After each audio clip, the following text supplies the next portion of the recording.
You think you know the person you live with? You think 20 years of history means something. When my husband said his mom was sick, I cried with him.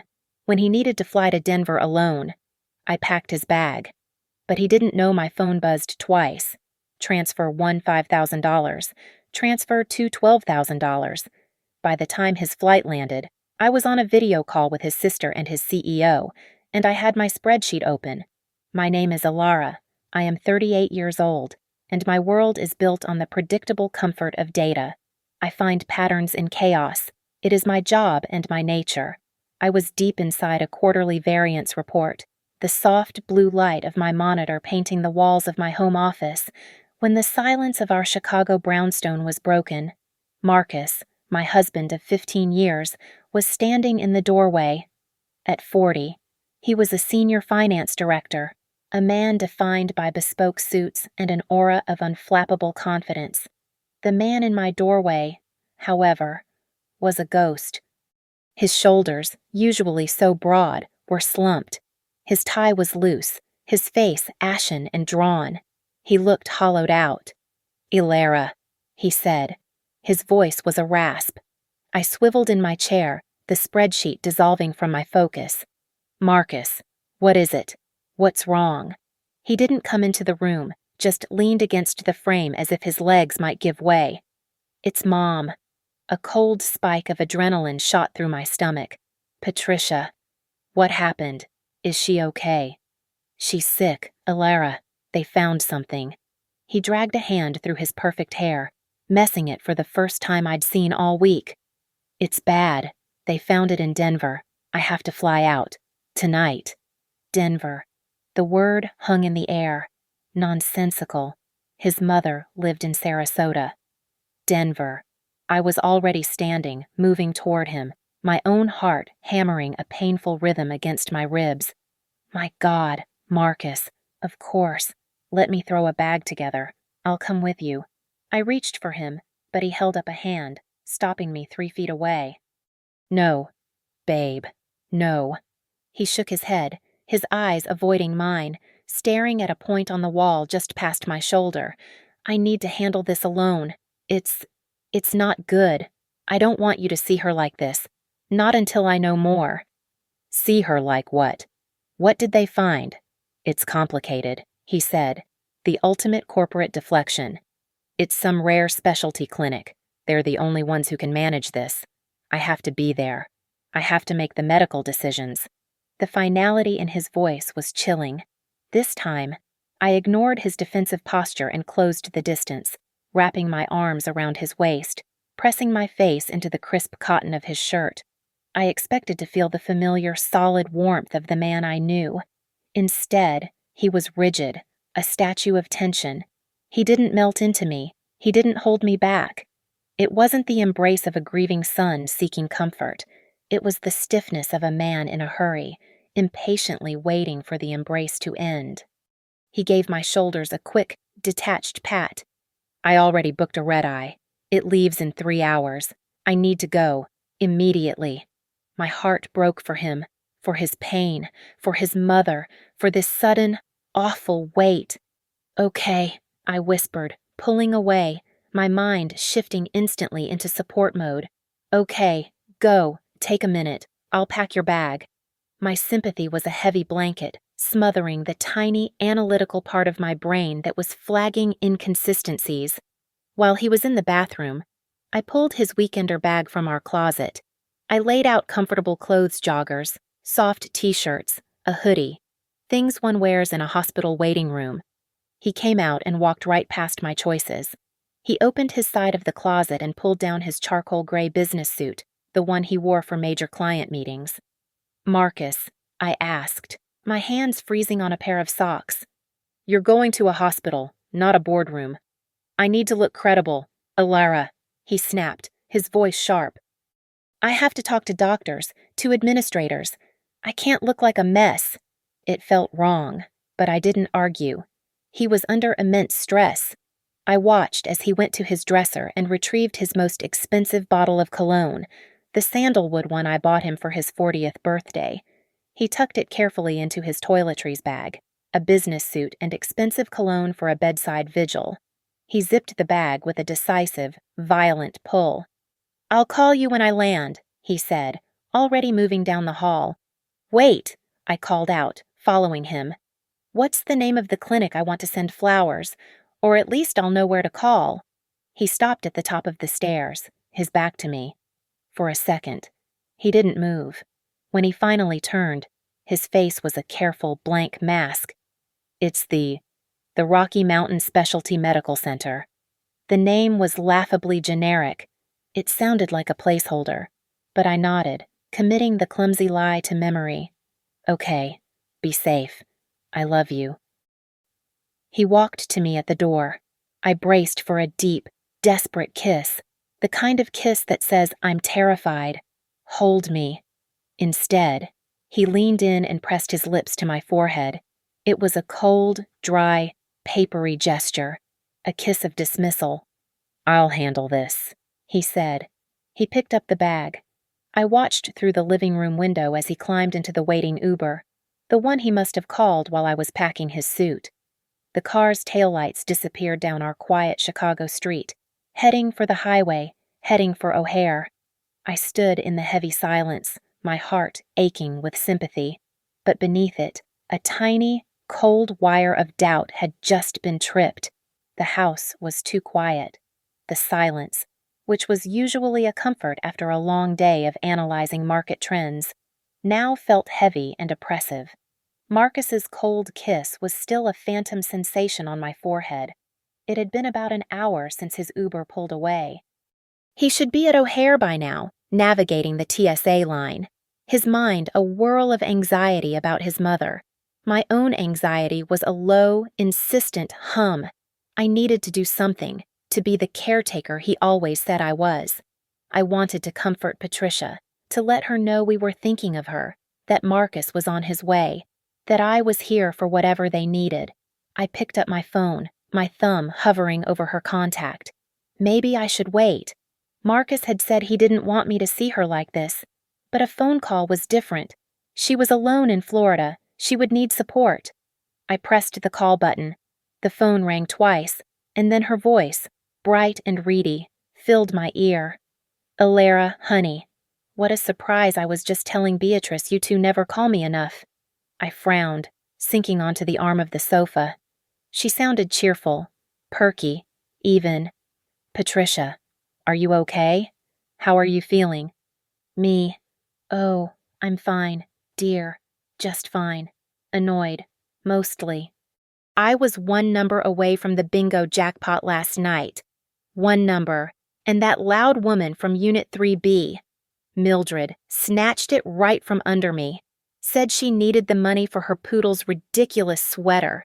Can you imagine? The spreadsheet in my brain began to stutter. The data wasn't matching the premise. "Bingo, but I thought you were unwell. Marcus said you were in Denver." A peal of laughter crackled through the phone. It was sharp, clear, and completely, utterly healthy. Denver. Good heavens, child, what would I be doing in Denver? It's freezing there.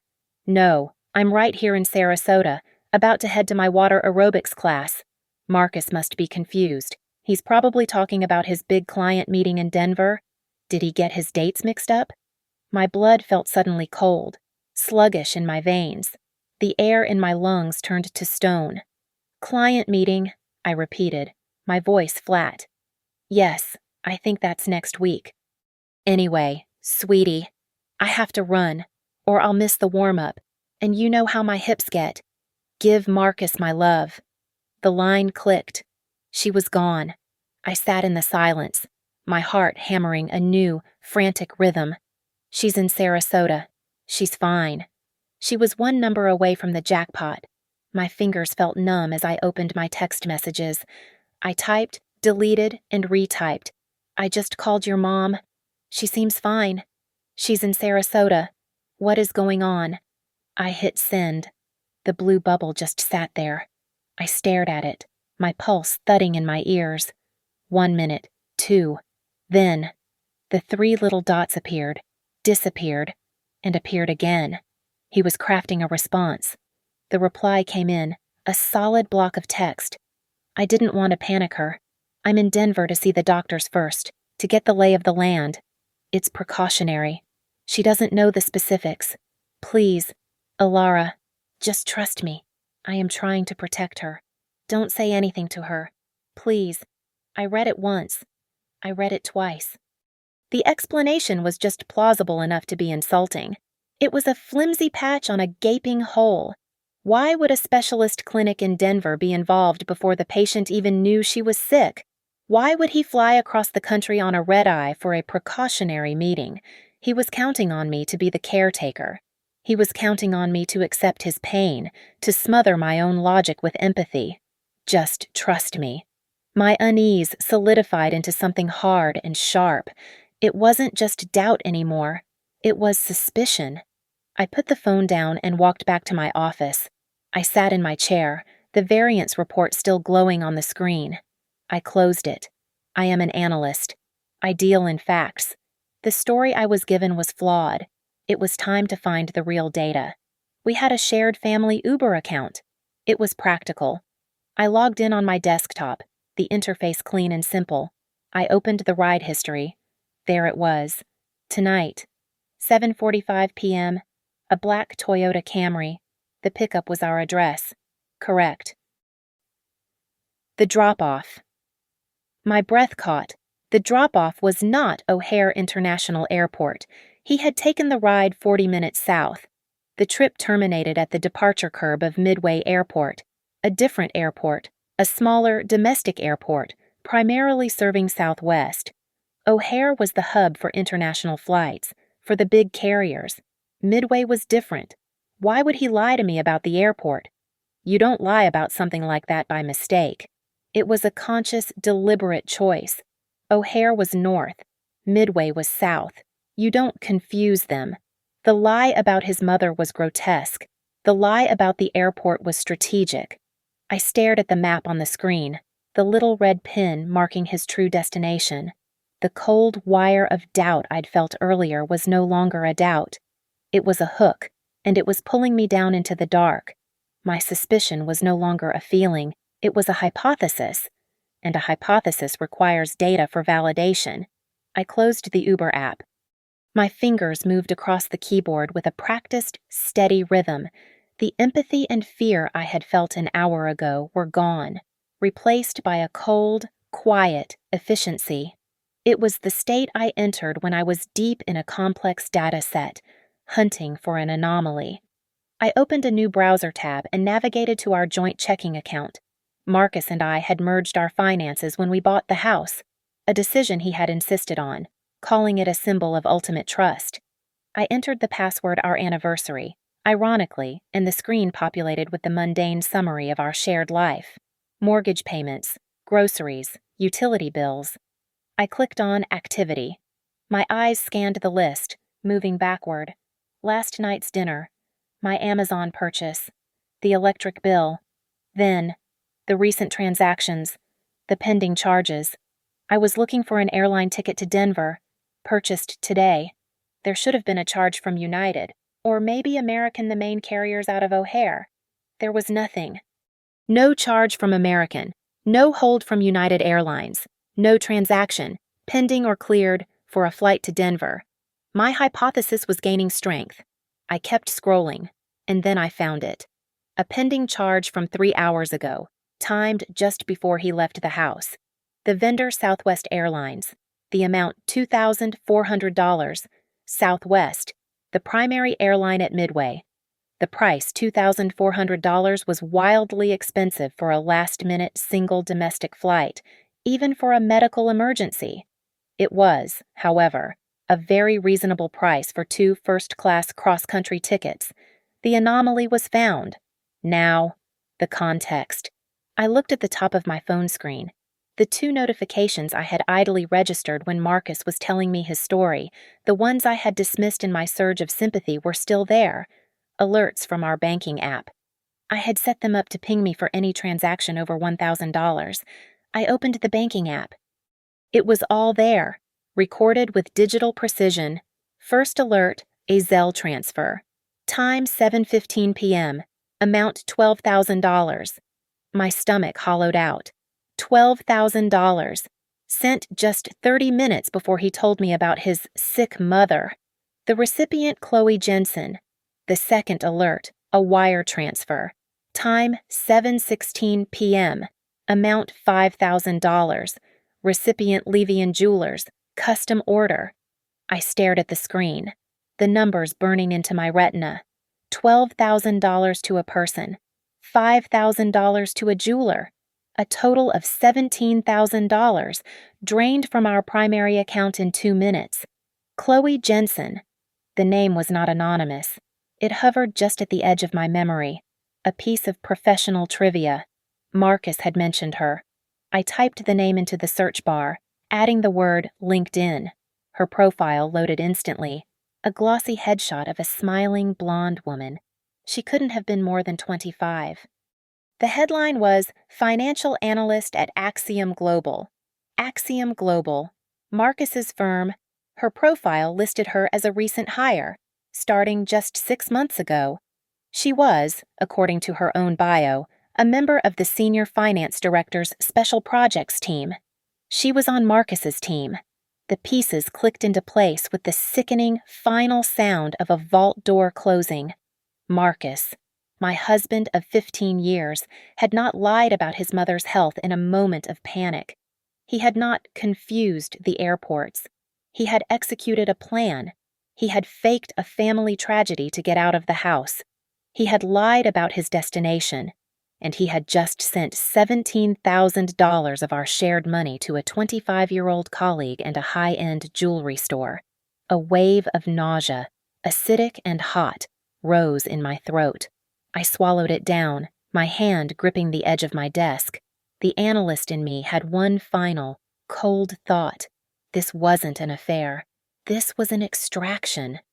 Marcus was a man of expensive tastes, but he was lazy. Technologically lazy. He used the same password for everything. It was a combination of his college mascot and his first car's model. He thought it was clever. I thought it was predictable. I opened his personal cloud drive, the one he used to automatically back up his phone's photos and files, the one he thought I didn't know the password to. I was in within 15 seconds. The interface was a jumble of badly named folders. Vacation pics. Taxes. Receipts.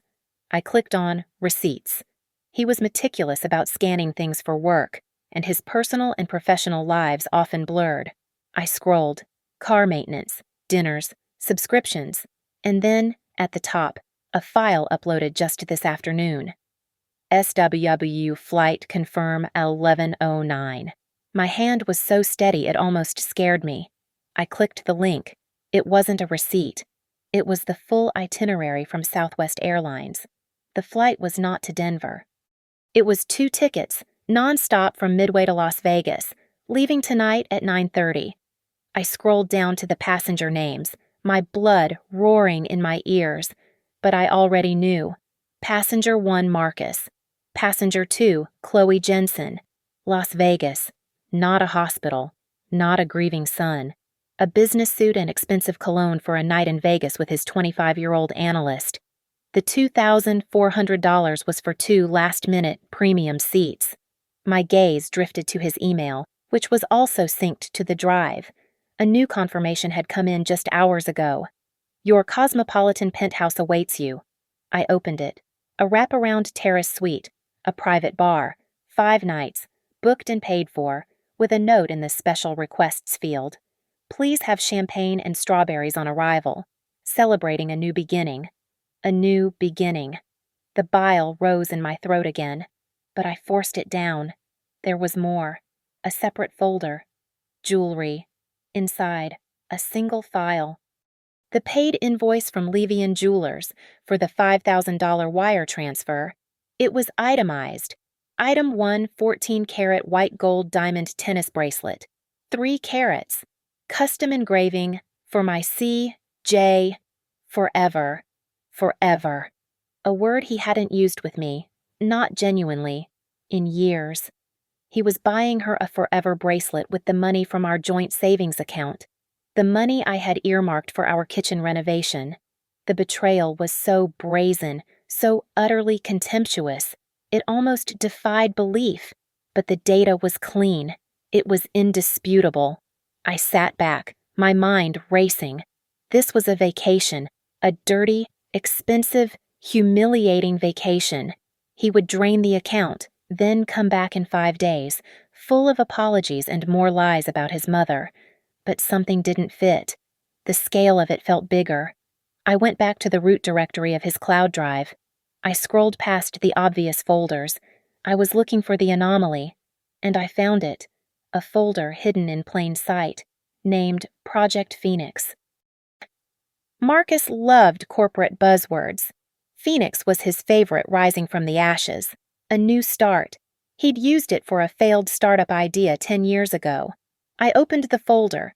It was not work. It was not vacation photos. It was our life, systematically dismantled.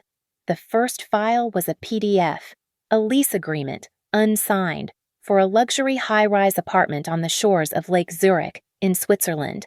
The rent was 12,000 Swiss francs a month. The move-in date was December 1st. My hands started to shake. The next file, Swiss banking info, a brochure from a private Zurich bank detailing how to move and protect assets offshore. Then, the final directory, Headhunter Comms. It was a chain of emails, stretching back 3 months, with a Swiss executive recruitment firm. Marcus was in the final stages of a job offer. Not just any job. A managing director position at a rival firm to Axiom Global. His rival, Project Phoenix, wasn't a vacation. It wasn't a midlife crisis affair. It was an escape plan. He was planning to drain our accounts, take his new girlfriend, and disappear.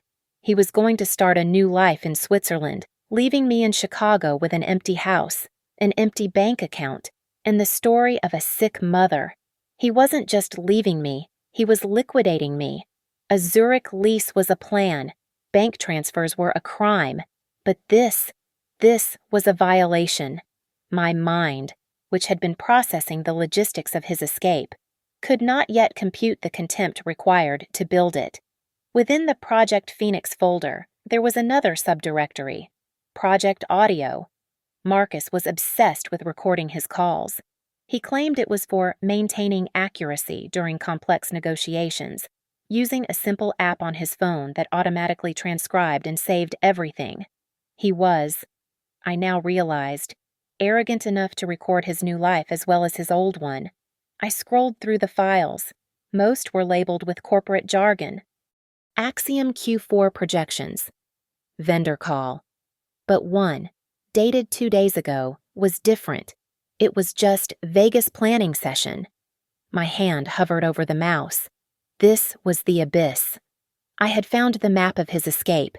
This was the audio diary of his motivation. I clicked. It wasn't a conference call. The audio was clear, intimate. I could hear the clinking of ice in a glass, the low hum of a restaurant. And then, her voice. Chloe.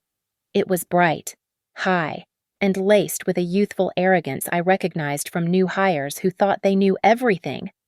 And the terrace suite is confirmed. They're asking about the champagne. Are we really doing the Cristal Marcus's laugh? Not the polite corporate laugh I'd heard for 15 years.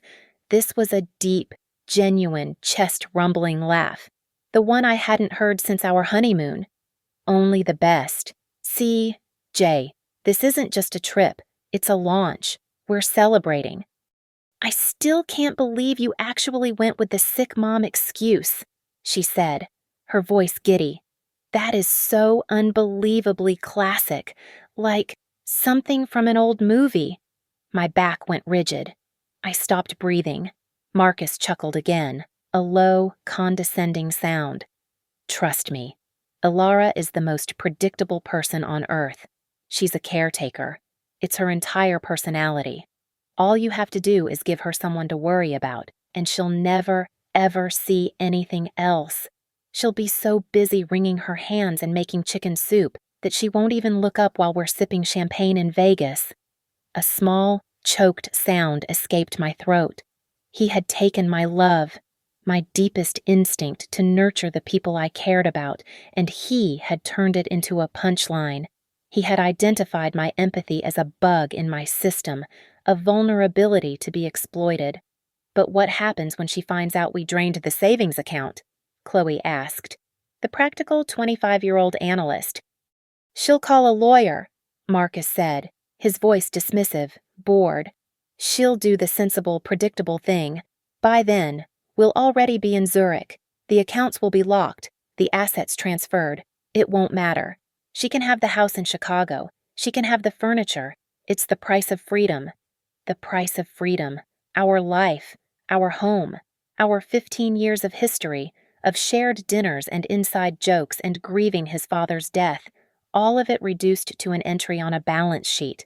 A house he was letting me keep, as if it weren't as much mine as it was his.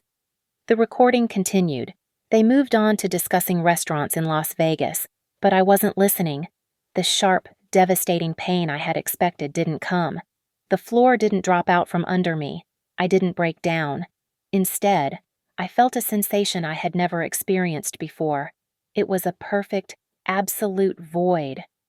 The love I felt for him, the sympathy I had wasted on him an hour ago, the shared history we had built, it was all incinerated in that single clarifying moment. It didn't just die, it was unmade. It had never existed. They hadn't just lied to me. They hadn't just stolen from me. They despised me. They had weaponized my kindness, mocked my compassion, and turned my love into their getaway plan. The woman who loved Marcus, the caretaker who would have made chicken soup, she died right there, in that office chair. The silence in the room was absolute. My hand was no longer shaking. My breathing was even. The analyst was back, and she had a new data set to work with. I did not cry. Tears are a chemical reaction, a response to an overwhelming emotional stimulus. What I felt was the opposite of overwhelming. It was a cold, precise calibration. The emotional, subjective part of my brain had shut down, and the analyst, the strategist, had taken the wheel. I closed the audio file. I closed the Project Phoenix folder. I opened a new, blank spreadsheet. The clean white grid of empty cells was a comfort. It was a structured reality. Marcus saw me as a caretaker. He saw me as predictable. He was right on the second point. But he had fundamentally misunderstood the first. A caretaker does not just nurture. A caretaker protects her ecosystem. And the first step in protecting an ecosystem is to methodically root out the invasive species. I created 2 tabs in the workbook. Tab 1 Target Family, Tab 2 Target Career. I clicked on Target Family. The primary objective here was Beatrice, Marcus's older sister. Beatrice was the moral center of their family, or at least, she had appointed herself to the role. She lived a quiet life in Florida, 2 towns over from Patricia, and her entire identity was built on the concepts of family honor, loyalty, and, above all, the sainted perfection of their mother. Beatrice was the guardian of the family narrative. A lie was an offense. A lie using their mother's health as a prop was a sacrilege. This was Marcus's first, and most critical, vulnerability. I clicked on Target Career. The objective was Arthur Halloway, the CEO of Axiom Global. Halloway was a dinosaur. He was an old-money East Coast conservative who ran his firm like a 1950s gentleman's club. He demanded integrity, loyalty, and, above all, discretion. He had zero tolerance for messy personal lives, and even less for the kind of liability that came from a senior director sleeping with a junior analyst. An inappropriate relationship was a breach of protocol. A senior officer planning to jump to a Swiss competitor was an act of war. Marcus thought this was about an affair. He thought I'd cry and call a divorce lawyer, fighting over the house. He was playing checkers. I was designing a demolition. This wasn't about adultery. This was about fraud, fiduciary irresponsibility, and profound professional malfeasance. I wasn't just going to divorce him. I was going to make him unemployable. I spent the next 3 hours not as a wife, but as a forensic accountant. I needed to present the data in a way that left no room for interpretation. I needed a dossier. I opened a new document, titling it The Marcus Problem and Executive Summary. I worked with methodical precision. Section 1. The Personal Deception. I screenshotted his text message to me about Denver and Mom is sick. Beside it, I pasted the receipt for the 2 tickets to Las Vegas. I screenshotted his I love you text from this morning. Beside it, I pasted the $5,000 receipt for the diamond tennis bracelet, complete with the engraving notes for my C.J. forever. I screenshotted the $12,000 Zelle transfer to Chloe Jensen. Section 2. The Professional Betrayal. This part was for Holloway. I went back into the cloud drive. I pulled his signed employment contract from his HR folder, highlighting the non-compete clause in the company's code of conduct. Beside it, I placed the email chain with the Zurich headhunter. I attached the PDF of the Zurich apartment lease. I needed one more thing.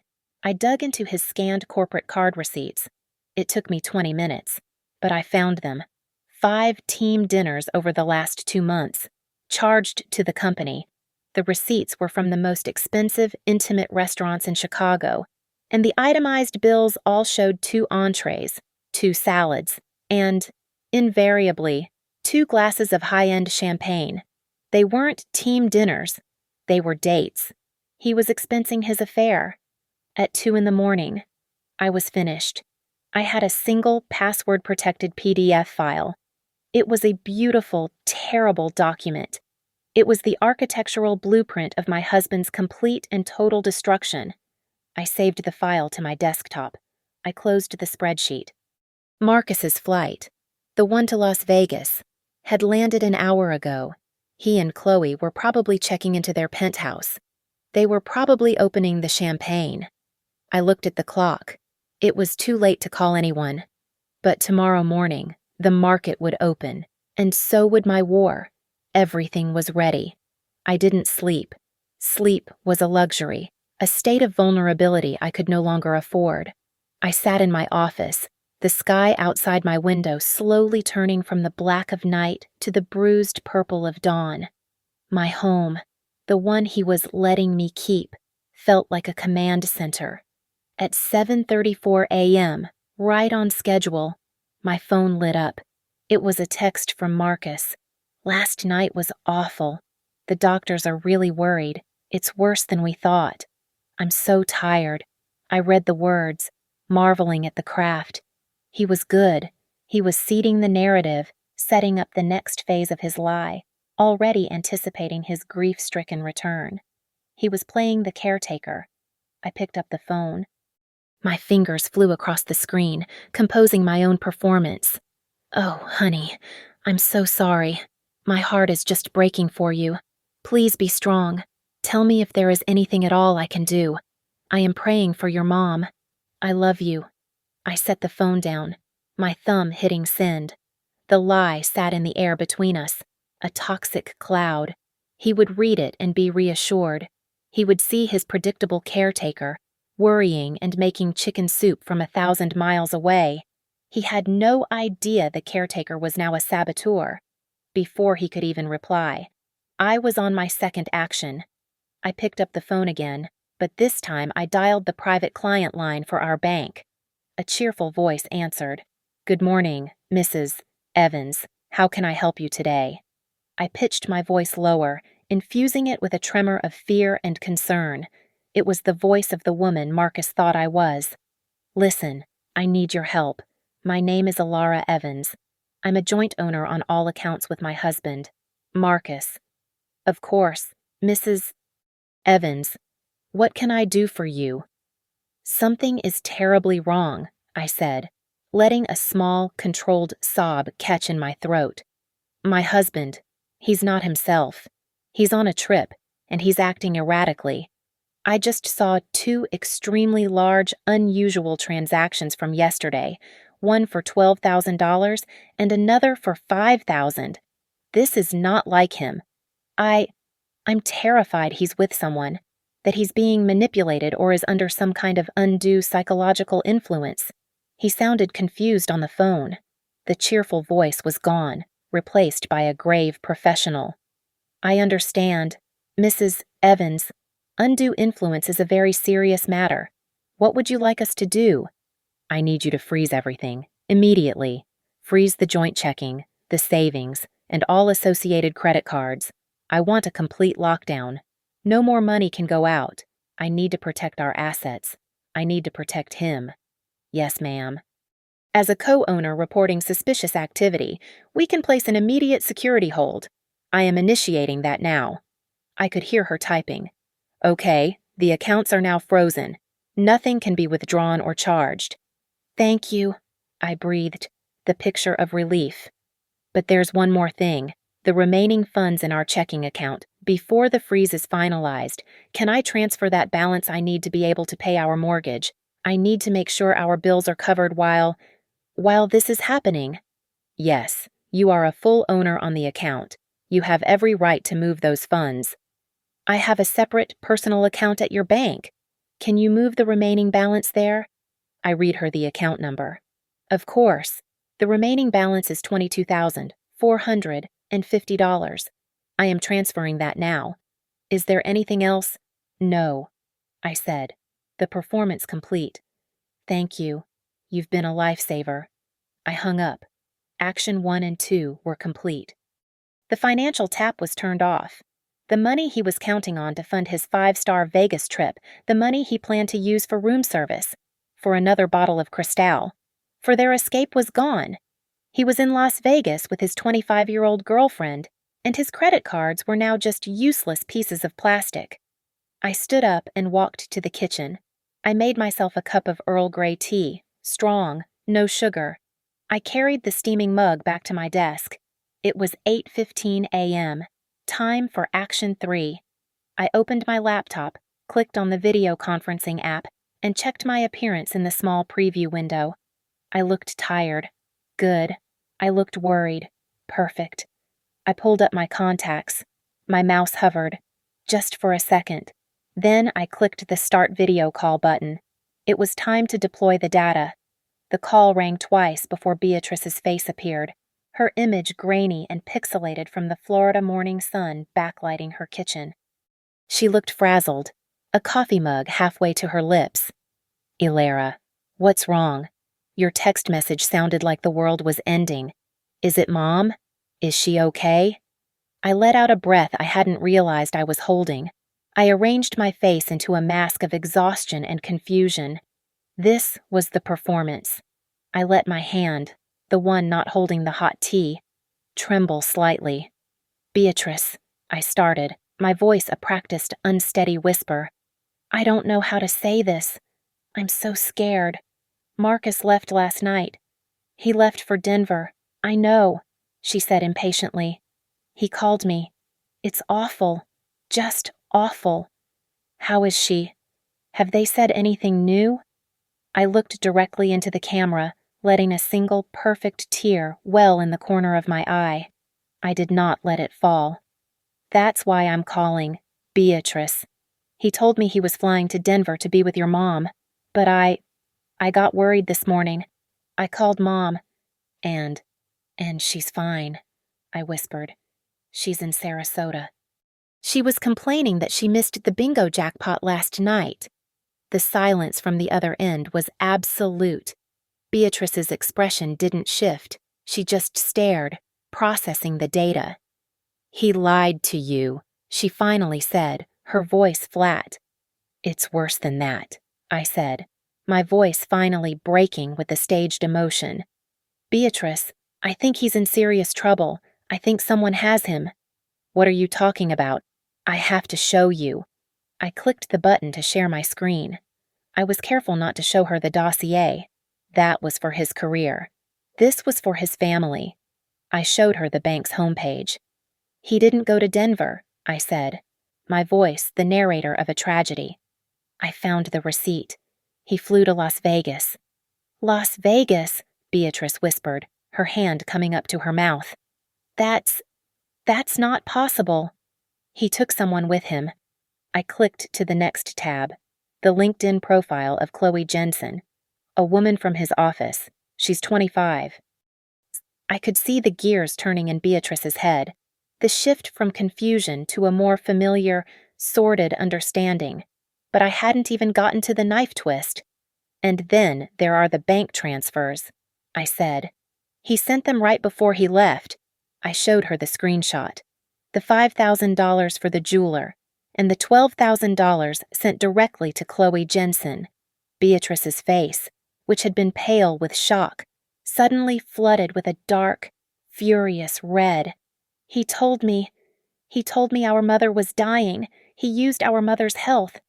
I know, He used her as an excuse, she screamed, her voice distorting through the speaker. He used her as a cover story to go to Las Vegas with some intern. Beatrice, I'm scared, I said, pressing the final lever. This $12,000. I don't know where it came from. I'm worried it's company money, or something worse. He just sent it to this girl. Beatrice stopped screaming. Her eyes, wide with rage, suddenly widened further into a kind of horror I hadn't anticipated. She went completely still. Wait, she said, her voice dangerously quiet. What was that number? The transfer. $12,000, I repeated. Why, oh, God, Beatrice whispered, and she actually stumbled back, grabbing the edge of her counter. Oh, my God, Ilara. What is it? Marcus called me last week, she said, her voice a strangled gasp. He said he had an unexpected tax issue. He said the IRS had messed up and he needed to pay $12,000 right away. I told him I didn't have it. I told him to ask Mom. The implication hung in the air between us, thick and toxic. Beatrice, I whispered. Did he? He told me 2 days ago he handled the tax problem, she said, the realization hitting her like a physical blow. That money, that $12,000, that wasn't his money. Ilara, that was Mom's retirement money. He stole from her. The narrative was complete. He wasn't just a cheating husband. He wasn't just a liar. He was a thief who had stolen his own mother's savings to fund a romantic getaway while using her health as a punchline. Beatrice was back on her feet, but she was no longer the worried sister. She was an avenging angel. She was pacing her kitchen like a caged animal. I will end him, she hissed. I will end him. Beatrice, what are you? You, she said, stabbing a finger at the camera. At me. You sit tight. You did the right thing by calling me. Do not call him. Do not text him. You are done. I am handling this. She was fumbling for her own phone, her eyes blazing. I am calling him, right now, and I am going to burn his entire world to the ground. The call ended. My screen went black. I looked at my own reflection in the blank monitor. The first domino had just been pushed. Beatrice's call had been a nuclear explosion. This next one would be a surgical strike. The wildfire of family rage was burning in Florida. It was time to light the ice-cold fire of corporate justice in Chicago. I let myself have exactly 1 minute. I closed my eyes, drank the last of my cold tea, and centered myself. When I opened them, I was no longer a wife. I was a risk management consultant. I dialed the main line for Axiom Global. Axiom Global, how may I direct your call? I need to speak to Arthur Halloway, I said, my voice crisp, professional, and entirely devoid of emotion. Mr. Halloway is in a meeting. May I take a message? The gatekeeper asked, her voice polite. My name is Ilara Evans, I said. I am the wife of Marcus Evans. I have time-sensitive, critical information regarding a violation of his fiduciary duty and a material risk to the firm. He needs to take this call. Now. I used their language. Fiduciary duty? Material risk. These were the words that bypassed assistance. There was a click, a hold, and then a new voice. This one was old, dry, and crackled with impatience. Arthur Halloway. Mr. Halloway, my name is Ilara Evans. Thank you for taking my call. I am Marcus's wife. I apologize for this channel, but I have urgent information that directly impacts the company. Mrs. Evans, he said. His voice clipped. I could picture him, a stern man in a pinstripe suit. I was made aware of your husband's family emergency. You have my condolences. He is on approved leave. That is the core of the issue, sir. The family emergency is a fabrication. Marcus is not in Denver. There was a slight pause. I don't understand. His mother, Patricia, is in perfect health in Sarasota, Florida. As we speak, Marcus is in Las Vegas, staying in a penthouse suite at the Cosmopolitan. He is with a subordinate employee, a junior analyst from his team named Chloe Jensen. The silence on the other end was profound. It was the sound of a CEO calculating liability. Mrs. Evans, he said, his voice dropping several degrees. That is an extraordinary accusation. It is a verifiable fact, sir, I said, matching his tone. But it is not the reason I am calling. The infidelity is a personal matter. The breach of contract is a corporate one. I am a data analyst, Mr. Halloway. I have compiled a brief. May I share my screen? He didn't answer, but I heard the click of his computer mouse. You may. I shared the PDF, not the bank accounts, not the family drama, just the cold, hard, professional file.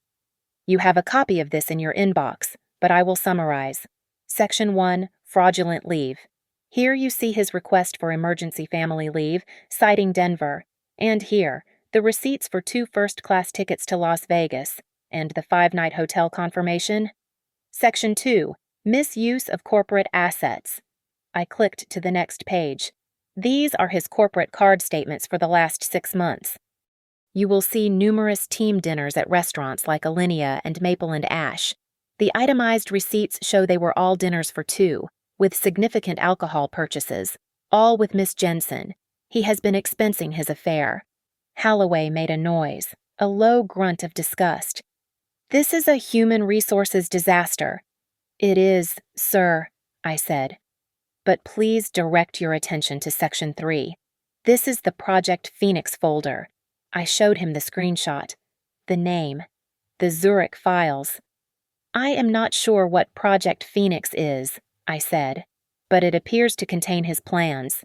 I clicked, revealing the email chain with the Swiss headhunter, the offer letter from their chief competitor in Zurich, the unsigned lease for the 12,000-franc apartment. Halloway stopped breathing.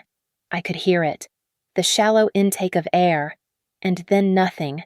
He had gone from annoyed CEO to apex predator. Zurich, he whispered. The competition. He wasn't talking to me. He's violating his non-compete. He's planning on stealing intellectual property. I am afraid it may be worse than that. Mr. Halloway, I said, delivering the small, perfect lie. When I was looking through his files, I found a strange ledger. It was in the Project Phoenix folder. It looked like he was making preparations to move assets. They looked like client accounts. That was it. The final necessary push. I had just suggested his senior director was not only a traitor, but an embezzler. Halloway's voice was no longer human. It was an instrument of corporate power. Mrs. Evans, you have done the right thing. Your integrity in this matter is commendable. Thank you for your service to this firm. He was already framing it. I was a loyal asset. Marcus was a rogue agent. We will handle this from here, Halloway said. Our legal team will be in touch with you shortly. Do not contact your husband. Do not speak to anyone else. We will take it from here. The line clicked dead. He didn't say goodbye. I leaned back in my chair. The sun was fully up now, streaming into my office. The second domino had fallen. 5 minutes passed. My phone, sitting silent on the desk, suddenly lit up. It vibrated so hard against the wood it sounded like a scream. The screen read, Marcus. Beatrice must have gotten through to him.